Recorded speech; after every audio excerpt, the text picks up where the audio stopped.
because I'm just yapping. Let's talk about the black thing. Okay, let's talk about being black in Japan.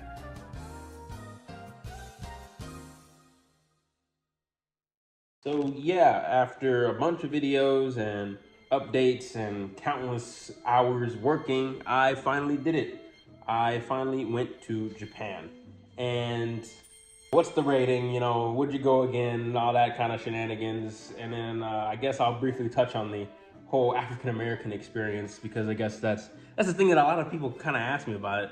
But um, yeah, 10 out of 10. No notes on the like Japan side, but like every like quote unquote like issue or problem that I had would probably stem from my own like naivete, right? Lack of like preparation, you know, for like certain things. Some like some things that my friends did, um, financial, you know, stuff, luggage space, things like that, right? Just lack of overall or like I said, naivete, right? You know, but nothing on the like Japan front, like the people.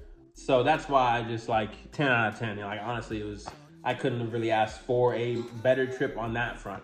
Definitely some things that I know now that I wish that I knew then would be really like I guess plan, right? And by plan I mean like a lot of people aren't planners, right? I'm a planner, right? I like coordination. I like order, at least, to, especially like things like this. You know, I'm not like the type of guy who goes on like a trip like this and wants to spend like half the day or more than half the day in like a hotel room, right? And again, everybody vacations differently. So like, if that's your prerogative, that's your prerogative, you know. Because I mean, you did pay for the hotel at the end of the day, but you know, I'm not in Japan to stay at a hotel. I can stay at a hotel in America. I guess that's would be my biggest like number one is like knowing exactly like what like not exactly like what time really like, but what days you want to do stuff, right? Like, is today the day we're going to Mount Fuji, right? Is today the day we are going to, you know, Kyoto? And if so, what are we gonna do in Kyoto? Let's have that planned out before the day, right? Like there were like some things I like, of course, it's gonna be spur of the moment things, right? But like for example, like Mount Fuji, we didn't really get to like get as close as I would say that I wanted to, and I would say probably my friends would have wanted to have gotten to Mount Fuji, just because a lot of the stuff that we were doing was kind of on the fly. And then when it came time to like, we were saying like, oh, you know, we'll just do so and so tomorrow since we didn't get a chance to do it today. Like, and then when tomorrow comes, we never really did it, right? Like, we would make plans like almost like maybe either the day of or the day in advance, like a day in advance, and it would be almost catastrophic because like nobody, like there was like a couple of times where you know I fall victim on this too. I'm not just trying to put it on my mates, but we would say, okay, we're gonna get up at like 7 a.m. and we're gonna get on the train. We're gonna go. We're gonna do it, right? We're gonna full send it wherever we're going, right? And yeah, by 9 a.m., 10 a.m., we're like just getting in the shower, maybe just getting out of bed, right? Stuff like that, where it's just like we can't do that, right? Because once like that time is lost, you know, we're missing a lot of things, right? And then also it's like, yeah, we're like getting in the showers at like 10 a.m., right? We're not like leaving the hotel till like 11, 12, right? So it's like already half the day is gone. We're talking about like we're gonna get up at 7 and like do our shenanigans, right? No. So you know, already like 4 or 5 hours behind schedule, right? So that's like one thing that I know next time. Yeah, not happening. Zen, right? So, and then that leads to my second thing, I guess. You know, besides the preparedness, I would say preparedness in the language aspect. I guess having like some, I guess more understanding, because I don't want to say I have no understanding, but more understanding of the Japanese language, or reading kanji. Reading kanji, I would say probably reading kanji would have helped a lot more than I guess. Like if I had to pick like being like with somebody who could read kanji or someone who was just fluent in speaking, I would pick someone who could read kanji, right? Or I would want to read kanji, right? Based on like my experience. Like there were a surprising amount of signs that were in English, right? Like even in stores, right? I was telling one of my coworkers this, like you would go into like a clothing store and it would say like, it wouldn't say like in kanji men's section and then below that it would say like men's section in English. Like it would just say men's section in English, right? Like just the whole sign is just that, right?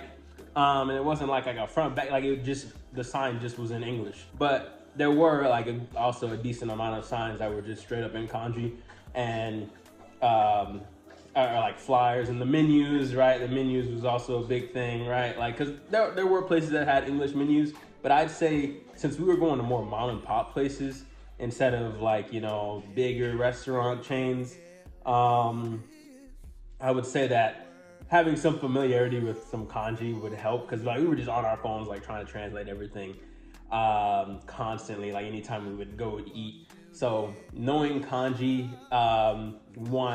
two, I guess, and then 2B, I guess, would be like knowing Japanese a little bit more than we did. Because like the phrases I would say you need to know, right? The phrases I would say that we use the most, right, is I think number one would be sumimasen, right, which just means it like doubles as like I'm sorry or excuse me, right? And I was telling my mom this, and it's kind of a crude example, but just like almost like when you burp or fart, right? You say excuse me, right?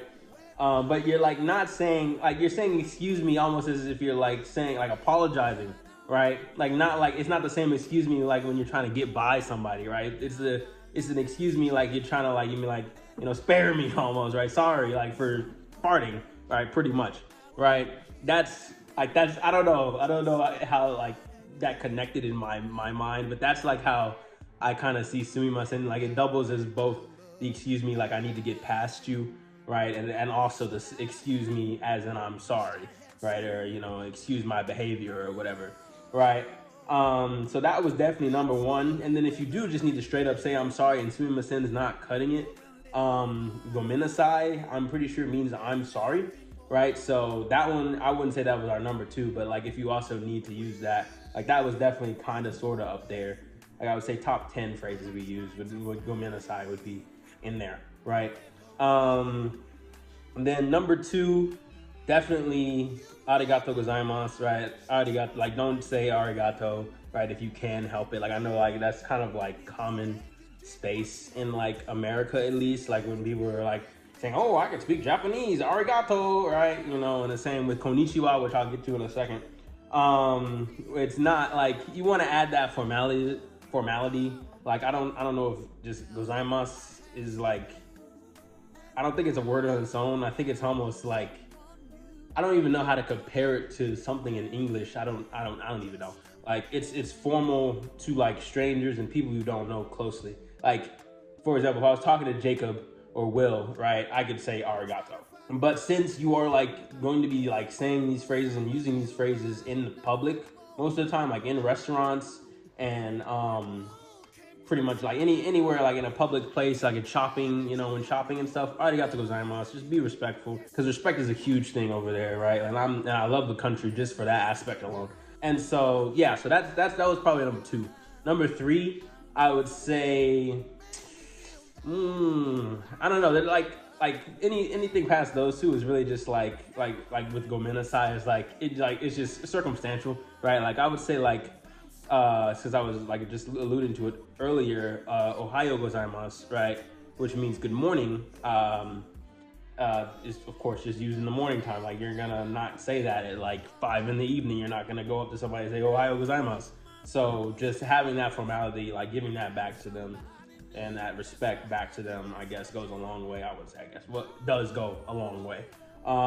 So yeah, and then like I'd say we use that just because I use that. I can't really speak on Will and Jacob, but I use that especially because I was aware of like that just meant good morning, good afternoon, and then this is also something I alluded to is actually konnichiwa, right? Like I guess it's just Western but I believe it also can be used as hello, right? But it's a Western belief that just means hello, right? But I was told by someone, like I don't know if they were pulling my leg, right?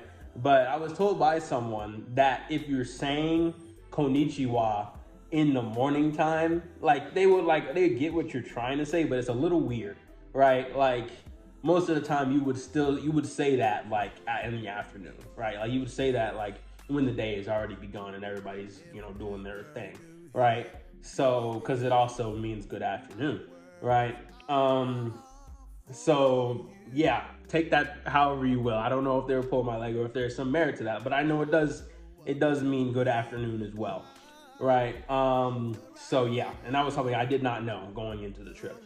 And then good evening. I'm about to butcher this because like my brain is like, I wouldn't say like dyslexic or something, but like it kind of switches like the first letter. It's like it's konbanwa. I can't say it. Like I can say it in the moment, but like now that I'm like really thinking about it, I'm getting my own head. So you just scratch it. It's good evening, you know, whatever good evening is in Japanese, right? So like, you know, in the moment I can tell you all three, like if there's no pressure or anything, but I'm stressing myself out. I'm already starting to sweat just thinking about it. Those three I would guess would be tied for number three. Like I would say I definitely said Ohio gozaimasu the most. But just those three wrapped up would be all number three of phrases that we use. And yeah, everything past that, just again, like I said, circumstantial, right? You know, if you know the phrase, if you know how to say it, then say it. Like one phrase that I picked up while I was over there that nobody else wanted to use, like by nobody else, I mean Will and Jacob. But kore, right? I found that incredibly helpful at restaurants. Like when I was talking to, you know, somebody and I had the menu, right? Because I didn't know how to say whatever it was, like in kanji, right? But like I knew that this was what I would wanted. Kore just means this or like this one, right? So I would just say kore, and they would like be like, oh, okay, he wants that one, right? They never used that. It made me feel a little bit weird, you know, because I was just like, I'm like, hey guys, you guys can use this, so you know we don't have to like stumble, because like it was awkward to watch, right? Sometimes it was really awkward to watch our interactions with like the waiters and waitresses at restaurants, right? So I was like trying to ease that process as much as I could. And then of course, knowing how to count sometimes would help, because sometimes people would ask like how old you are or like where you're from. I mean, and where you're from, like you just say Texas or whatever, United States, and they know what that is, you know. But you know, knowing how to count, like knowing what my age is Juichi, which you know, Niju Ichi. Oh my gosh. Blanking already. I just said I was 11. But Niju Ichi means 21. Right? Knowing how to count, I guess, it came in handy sometimes, right? Like, I'm trying to think of other circumstances. Like, people would ask me, like, how long have we been here? Like, how long are we staying, right? How long have you been? I could count up to 6 successfully, right? And then I know Ju is 10, right? And then Niju is 20, Sanju is 30, right? And so on and so forth, right? I don't know. I still kind of butcher the numbers sometimes. I just really want to like, I guess again, just tying back to my second point is just knowing the language a little bit more would definitely have bridged some, you know, awkward moments or, you know, language barrier gaps that didn't really need to happen, you know, especially we're going into their country, right? Kind of thing. So yeah. Third thing I would say, I guess this video is already pretty long because I'm just yapping. Let's talk about the black thing. Okay, let's talk about being black in Japan. I'd say the thing that drew the most attention was other black people, right? And that's just because they would like be so excited to see me. Right? I didn't know this was a thing, but by the end of it, I was starting to get into it a little bit too. Cause I was like I was like, why, you know, like what's going on, you know? But anytime that I would see another black person, they would be like, oh my man, or you know, like what's up? Or like if it was a girl, they would like still like acknowledge me in some way, like if they saw me, right? Whether it's just like a nod or just like a little smile or whatever, right? But I thought that was really cool, you know, a nice little camaraderie going on there. Right. Some of them, like, and again, I was happy to see this, that it was a happy mix of like, and I can't speak on to all of them because I didn't like follow them to their house or anything, but it seemed like a happy mix of tourists and people who actually live there. Right. I had a very nice interaction with Jacob when Jacob was with me, with this African-American mother. She had 2 kids. She was on a bike, right? She was going home. She had a kid on her bike, and her daughter, who was like probably about 10, was on another bike behind her, right? And they had briefly stopped because I think we were like on the same intersection or something. And we just had a really brief exchange, like maybe like 5-10 seconds max. But still, it was just like, oh, okay, and I think I talked to Jacob about it after. I was like, it's crazy that she just like lives here. She has like a family, and she just lives in Japan, right? And like I don't know, just like little stuff like that was just like fascinating to me. It's because it's like, oh, so it's possible, like it can work. It can be something that happens, right? Yeah, but like as far as the locals go, right? I would say the weirdest thing was probably just the fact that they would talk to me first, especially just because I was with Jacob. I would say more so than or I was next to Jacob at least, right? More so than I was next to Will a lot. And so Jacob, right? I don't know if you guys I'll put like a little picture over it, something like he can almost pass, right, as like maybe being a local, right? Like if you like just are seeing him in passing, right? And then you see him in passing, and you see right next to him just a black man. Then you're like, okay, well they're both tourists then, right? Or something like that, right? Like I guess that's what was going through people's heads. But like most of the time, they would like ask me where I was from, right? Like I would be the one who gets asked like the questions, right? And like sometimes like Jacob would come in and join the conversation and this, that, and whatever.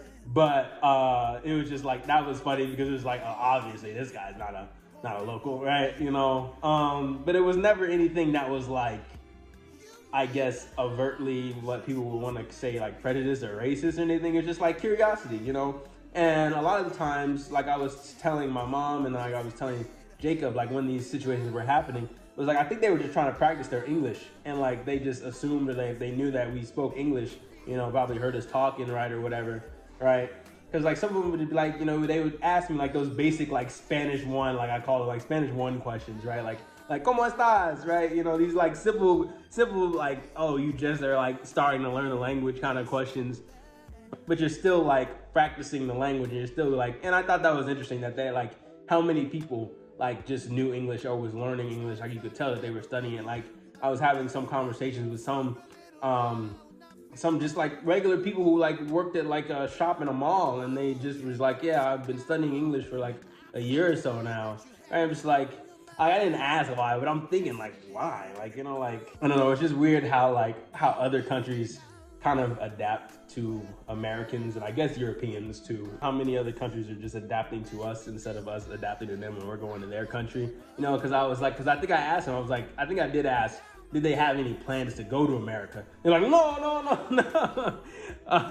So it's just like, so you're pretty much just learning it for the tourists, right? Which is like, especially like when you are like working in business, it's good to know the language of your customers, right? But it's like, we're coming to see you, right? We're going to see you in your country where the language, like the national language is Japanese, right? But still, I don't know. That's just like, it's a little gripe that I would say I have more with the world as a whole, or like America and Europe, right? Really, than I have with Japan. I've said this to like everyone in my family members, because I guess they're expecting me to have some kind of horror story or something, but I had no like negative like local interaction with anybody in Japan. Like there was no, I guess, like nothing, at least that stood out to me. I can be oblivious at times, so I will admit that, but nothing that stood out to me that was like overtly like racist or prejudiced against me or my friends, being tourists or being foreigners, right? So, again, blessed and lucky, because I know it is possible, right, to have those kind of experiences. So yeah, I guess what else did I really want to talk about? Oh yeah, some more stuff for, I guess, travelers, right, or potential travelers, right? Let's talk about money, right? Let's talk about money. So if you're gonna do anything similar to what I did, right? And I guess this kind of should be a video on its own, because this is getting kind of long, right? But if you want to do anything similar to what I did going to Japan, you're going to need a certain amount of money, and there's like not a lot of wiggle room that you can have there. And so again, because I'm gonna have an editing nightmare with this, I'm gonna make this a separate video, right? We're gonna talk about the finances and the funding, right, for potential travelers. I'm sorry if I like clickbaited you at the beginning there, but yeah, we'll talk about that in a separate one, just because I don't want this to drag on too long.